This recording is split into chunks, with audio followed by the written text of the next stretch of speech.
हल्के बच्चों में डालने हैं तो फिर आप मुझे शाबाश जरूर देना। आपने ऐसे बच्चे कभी पलते देखे नहीं होंगे। ये मेहनत करें ना, फिर गर्म पानी डालें। आप तो गर्म पानी डालना, आपने जो मौसम आ रहा है ना, आपने गर्म पानी डालना है, क्योंकि और आधे घंटे बाद निकाल देना है, फिर गर्म डालना है। तो आप फिर बच्चे नहीं पलेंगे तो फिर मैं आपका देनदार। ये चीज जो मैंने बता दी है ना आपको, ये करके देखें। वो कबूतर का ना जहरबाद होगा, ना हाजमा खराब होगा। वो ऐसे पलेंगे जैसे जंगली भी कुछ नहीं थे, वो छोटे छोटे उड़ेंगे। अच्छा, एक बात मैं बता चलूं, जीरो की जो चिप्स होती है ना, वो 2-3 किस्म की होती है।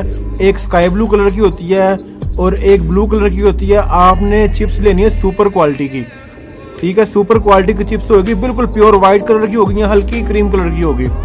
चिप्स का ख्याल रखना है आपने, उसमें 2-3 किस्म की आती हैं, चिप्स अच्छी डालनी है, ठीक है। मेरा मुंह काला कर देना आज जब मैं दस गया ये सब कुछ, क्योंकि जेड़ा बच्चा ही नहीं सही पलेगा।